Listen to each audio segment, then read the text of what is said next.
Welcome, ghouls, ghosts, and mere mortals, to the Hidden Creek Manor.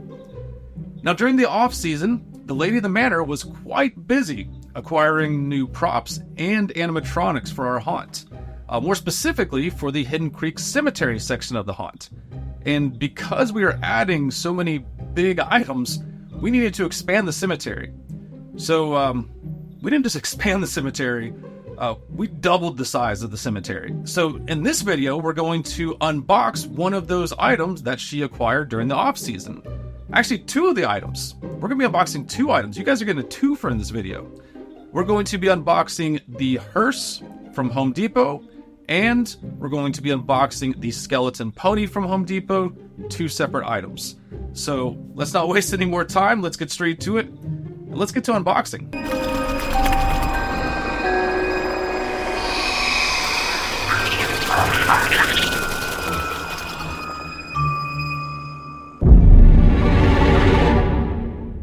Alright, so first thing we need to do is get everything unboxed. Now I'm gonna let you guys in on a little secret here. We did unbox this previously, and I'll explain why we unboxed it before. We've had a lot of questions from people asking, how do you put things back in the box at the end of the season? And basically what we do is we open the box and take a picture, take a few things out, take another picture, a few things out, take another picture, just continue to take pictures, so that way whenever it's time to put it all back in, you've got a decent idea of where everything goes. So now that we've talked about that, let's get back to the unboxing. So we just laid everything out, tried to keep similar pieces together, so that way it just makes it easier for us to assemble everything. And the first part of the assembly is the base to the hearse. And really this is pretty much straightforward. We took the metal base pieces and attached them to the bottom section of the hearse, and then we took the legs and attached those to the base. So it doesn't actually rest on the wheels. It has a base that touches the ground. The wheels don't actually touch the ground, which makes it easier to keep everything secured to the ground. And then once we got those base metal pieces on, then we just attached the bottom two pieces of the hearse together. And now that the bottom of the hearse is assembled, it's time to start putting on the side pieces. And yeah, these are kind of flimsy plastic. I mean, they look nice, and when it's all put together, you would never know that it's cheap plastic, but it can be a little bit tricky getting it all lined up, but it's not too bad. And then once the sides are lined up properly, then we take those snap pieces and snap them in place. Now, one thing I really kind of liked about the hearse assembly was these little clips that you use to snap everything together. It's a lot easier than taking those poles with that little spring-loaded, I don't know what you call it, that little spring-loaded piece that holds the poles together, that goes in the hole and then pops back out. It can be a bit of a pain. Sometimes it can even pinch your fingers. Or with these clips, it just makes it easier. And it really is pretty simple. Like those side pieces, there are slots in the base of the hearse, so that you just kind of slide them into those slots. And then the tricky part is connecting the sides to the front and back pieces. And with it being somewhat flimsy plastic, there is some wiggle room and allows you to kind of maneuver it and get it in place. And then once it's in place, snap it in, and that's it.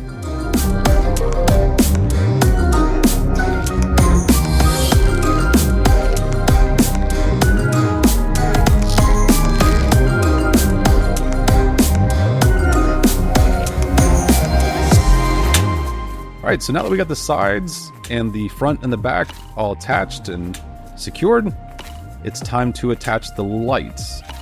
Now, this was the only really confusing part in the instructions. It made it seem like there was another piece.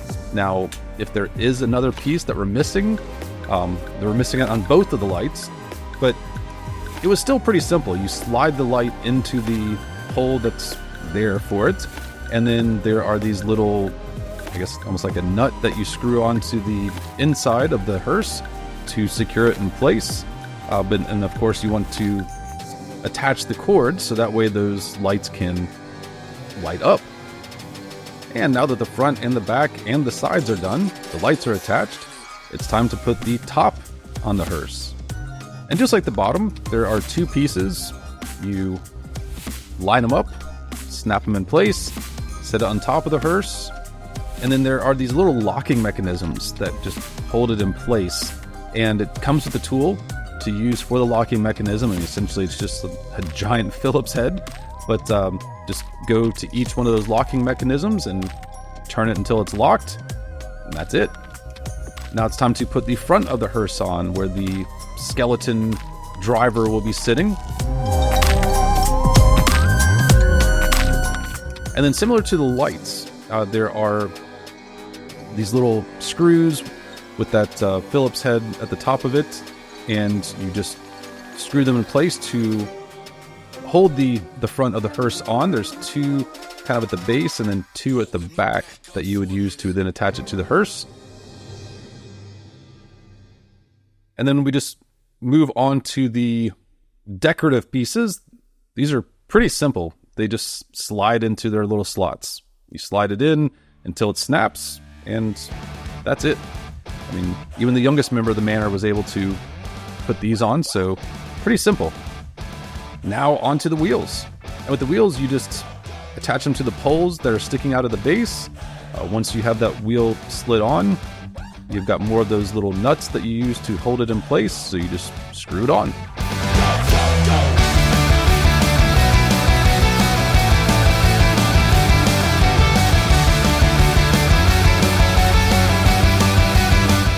So we're in the final stretch of the hearse now, and now we get to do some of the fun stuff. We get to add the driver and the skeleton that's laying in the back of the hearse. Now, one thing I would point out about the skeleton that's laying in the back of the hearse, there is kind of a gap in the front that goes underneath where the driver sits, where you can slide those legs in. It makes it easier to fit the skeleton in place. And then within the hearse, there are these little, I guess you can call them braces, that you can stick up depending on where you want the skeleton laying and how you want it assembled. You can just put those little braces up to hold its neck up, so it's not laying all the way down.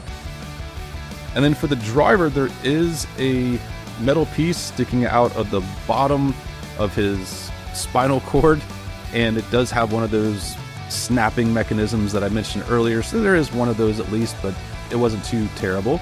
The hardest part was getting the bones to go over these little plastic cleat pieces that hold it in place, but once the driver's secured, you can adjust its legs and arms and everything to however you want him to be sitting. So now that the hearse is assembled, we're going to move on to the pony. I want to make this very clear. These are two separate products. They do not come together. The hearse and the pony are both their own individual items, so don't go to Home Depot expecting to get the pony included with the hearse. Don't tell them that you heard it here. I'm telling you guys, these are two separate products. But the pony is pretty simple to assemble.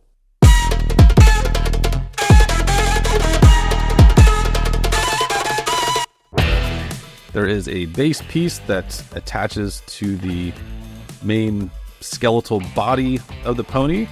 Then you put its legs on, and they just kind of snap into place with those little metal pegs. You put its head and neck on, and its tail on. Now, like I said, these are two separate products. They go very well together. They are about the same size, so it works out perfectly, almost like they were designed to go together. But one thing I did notice whenever we were putting this together is the tail of the horse can kind of get in the way. We end up putting it almost under where the skeleton's feet are on the hearse. And then it does have some fake reins that you would attach to the horse or pony, and then we can put those in the hands of that skeleton driver. One thing that felt kind of silly here, but we attached everything to the pony, and at first we couldn't reach the hands of the driver, and then we realized we had the pony's head down. All we had to do is put the pony's head up, and then that fixed that issue. And that's it. I mean, this was a pretty easy assembly for both the hearse and the pony. way easier than a lot of other animatronics or displays that we've put together. So now that it's assembled, let's take a look at the final results.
Alright guys, that's going to do it for this episode. I hope everyone enjoyed it. I am super pumped about having the hearse in the cemetery. This is something that I've always wanted to do, but it was always more of a pipe dream. I wanted to build my own hearse, but that was going to be years down the road.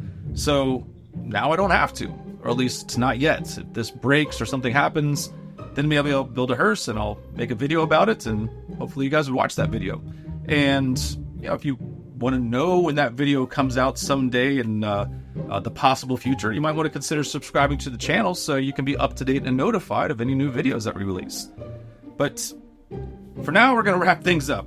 So happy haunting, and we'll see you in the next one. Congratulations. You made it to the end of the video. As a reward for sticking around, you may now watch one of these two videos. The choice is yours, but choose wisely.